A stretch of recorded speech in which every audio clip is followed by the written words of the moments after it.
Good morning, students. This is your science class, and I am your science teacher, Kavita. In this video, we will continue the chapter 3rd, that is synthetic fibers and plastics. In my last video, I have told you about the synthetic fibers, the man-made fibers that are processed by the chemicals are called synthetic fibers like nylon, rayon, polyester, etc. Now we will learn about the plastics. And what is plastic? You must be familiar with many plastic articles used every day.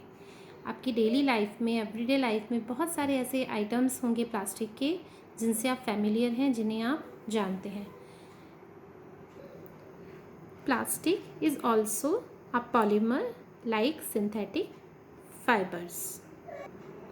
As I have told you that synthetic fibers are the polymers. They are made by the small units.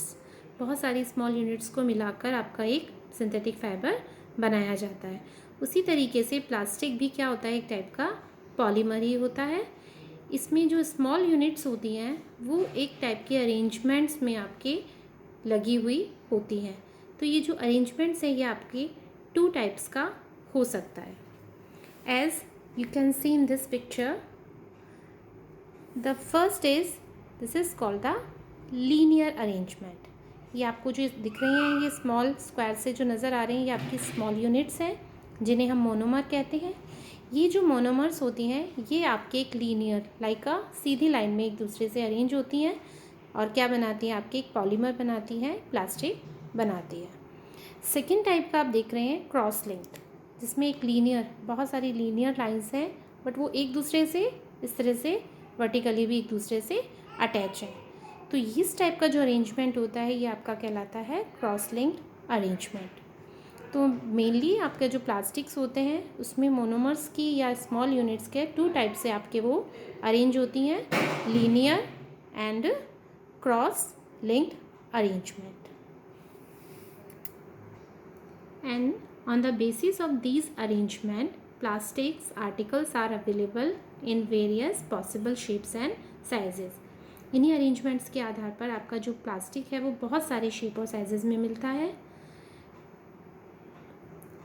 As you can see in this picture various articles made of plastic. ये सारे ही articles हैं जो हैं chair, dustbin, toys, these are all made by the plastics. Polythene is an example of a plastic. Polythene आप सब लोग जानते हैं, डेली आप लोग घर में बहुत सारी यूजेस करते हैं पॉलीथीन्स का. तो ये जो पॉलीथीन है वो भी आपका एक टाइप का क्या है, प्लास्टिक है. Now we learn about the types of the plastic. On the basis of their arrangement, plastics are of two types. Thermoplastics, as you can see, thermoplastics and thermosetting plastics. These are the two types of plastics. What is the difference between them? इन दोनों के बीच में क्या difference है? आपने देखा होगा बहुत सारे प्लास्टिक्स जो ऐसे होते हैं which you can easily bend, जिन्हें आप इजीली बेंड कर सकते हैं, मोड़ सकते हैं और थोड़ा सा गर्म करने के बाद आपके वो जो प्लास्टिक है वो कैसा हो जाता है, मेल्ट हो जाता है. The plastics which deform easily on heating and can be bent easily are known as thermoplastics. तो इस टाइप के प्लास्टिक्स जो आपके थोड़ी सी हीटिंग देने पर इजीली आपके बेंट हो जाते हैं या डिफॉर्म्ड हो जाते हैं. डिफॉर्म मीन्स अपनी शेप से अलग हो जाते हैं, जो उनकी फॉर्म है, जो शेप है उनकी, उससे वो अलग हो जाते हैं. तो इस टाइप के प्लास्टिक्स को हम बोलते हैं थर्मोप्लास्टिक्स.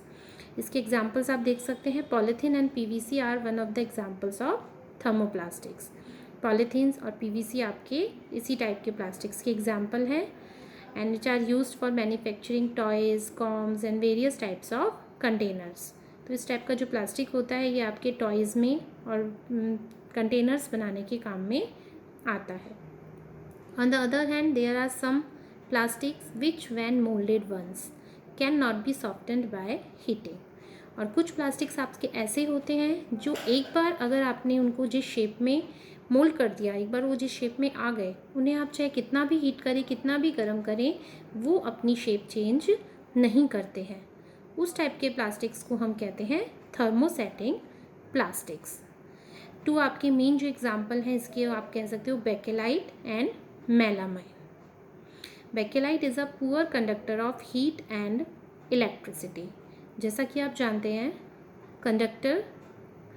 कंडक्टर इंसुलेटर के बारे में आप लोगों ने पढ़ा है. The which allow the heat to pass through them are called conductors and which do not allow the heat pass through them are called insulator. तो जो बेकेलाइट होता है वो आपका पुअर कंडक्टर होता है हीट और इलेक्ट्रिसिटी का. मीन्स इसमें से आपकी हीट और इलेक्ट्रिसिटी इजीली पास नहीं हो सकती है, इसीलिए हम इन्हें पुअर कंडक्टर कहते हैं. And that's why it is used for making electrical switches, handles of various utensils. Utensils means आपके बर्तन किचन में जो आप काम में लेते हैं एक्सेट्रा, ये बनाने के लिए आप इसे काम में लेते हैं. And handles of various. Melamine is a versatile material.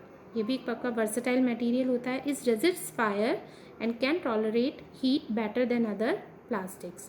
ये होता है जो आपके फायर को रेजिस्ट करता है, मीन्स इजीली कैच नहीं कर पाता है, इसीलिए जो ये इसका जो हीटिंग पावर होती है वो अदर प्लास्टिक से बहुत ज़्यादा होती है. टॉलरेट मीन्स बहुत ज़्यादा हीट को ये टॉलरेट कर सकता है. It is use for making floor tiles. Floor की टाइल्स बनाने में काम आता है. Kitchen ware and fabrics which resist fire. और बहुत सारे फैब्रिक्स जो आपके फायर को रेजिस्ट करते हैं या रोकते हैं उसे बनाने में लिए काम में लिए जाते हैं. ये आप नीचे पिक्चर्स में देख सकते हैं. ऊपर आपके articles made of thermosetting plastics and नीचे आपके बताएं articles made of thermoplastics. Thermoplastics which can bend easily and thermosetting plastic which can not be bend easily और on heating. Now we discuss about the characteristics of a plastic. As you know that the uses of the plastic is increased more. बहुत ज़्यादा plastic का uses बढ़ गया है. तो ऐसा क्यों होता है? Why we prefer plastic as compare to other metal. किसी और मेटल की बजाय हम प्लास्टिक का यूज़ करना क्यों हमें ईजी लगता है? तो that is because of their light weight, lower price, good strength and easy handling. Means क्या होता है, एक तो ये वेट में कैसे होते हैं आपके, बहुत ज़्यादा लाइट होते हैं, हल्के होते हैं, इनकी प्राइस कम होती है, सस्ते होते हैं. एंड गुड स्ट्रेंथ, इनकी जो स्ट्रेंथ होती है वो बहुत ज़्यादा होती है. That is why plastics are used in cars, aircrafts and space crafts too. जो प्लास्टिक्स है वो आपका कार्स में लाइक सीट बेल्ट, एयरक्राफ्ट्स में और इस तरह की बहुत सारी चीज़ों में आपके काम आता है.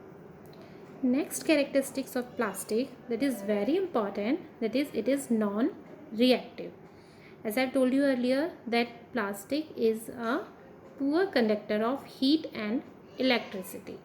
Heat और electricity का बहुत ही poor conductor of, you can say it is a insulator of heat and electricity. That is why it is used in various electrical appliances like the handles of kitchenware and the tools. Many tools के जो आपके जो handles होते हैं वो भी आपके plastics के बनाए जाते हैं. As that metals like iron get rusted from left expose to moisture and air. As you know iron, जैसा कि आप जानते हैं, अगर आप इसे हवा में खुला छोड़ देंगे तो रस्टिंग हो जाती है, इसके ऊपर जंग लग जाती है. But plastics do not react with water and air. जो प्लास्टिक्स है वो आपका वाटर और एयर के साथ रिएक्ट नहीं करता है. They are not corroded easily. That is why they are used to store various kinds of material including many chemicals. इसीलिए जो प्लास्टिक्स है उसको बहुत सारे मटेरियल्स को कंटेनर्स के रूप में स्टोर करने के लिए काम में लिया जाता है. जैसे आपके बहुत सारे केमिकल्स हैं जो भी आपके प्लास्टिक कंटेनर्स में आप उन्हें रख कर काम में ले सकते हैं. Next is plastic is light, strong and durable. वैसे भी आपको पहले भी बताया मैंने, जो प्लास्टिक होता है वेट में बहुत ज़्यादा लाइट होता है, स्ट्रॉन्ग होता है। ड्यूरेबल मीन्स इसकी जो लाइफ होती है बहुत ही ज़्यादा होती है, मीन्स ये बहुत ज़्यादा टाइम तक आप ये प्लास्टिक जो कंटेनर्स हैं या जो प्लास्टिक के आइटम्स हैं वो ख़राब नहीं होते हैं। Since plastic is very light, strong, durable and can be moulded into different shapes and sizes, और आपको बहुत सारी शेप्स और साइजेस में ये मिल जाता है और आपको इजीली मोल्ड कर सकते हो। It is use for various purposes. Plastics are generally cheaper than metals. ये बहुत बड़ी इसकी कैरेक्टरिस्टिक्स या आप कह सकते हैं एडवांटेज है प्लास्टिक की, जिसकी वजह से आप मेटल्स के कंपेयर में ये बहुत ज़्यादा क्या होता है, सस्ता होता है, इसीलिए आप इसको इजीली बाय कर सकते हैं, खरीद सकते हैं। Plastics are generally cheaper than metals. They are widely used in industry and for household articles. ये बहुत सारे आपके जो हाउस होल्ड आर्टिकल्स होते हैं, मीन्स किचन में बहुत ज़्यादा काम में आते हैं, और इंडस्ट्रीज़ के अंदर भी इसका जो यूज़ है वो बढ़ता जा रहा है। Okay students, I hope you all understand the topic. This is all for today. In my next video, in my next class, I will tell you about the plastics and the environment. How plastic affects our environment, or you can say the disadvantages of the plastic in our environment. We will discuss in our next class. Thank you and have a nice day.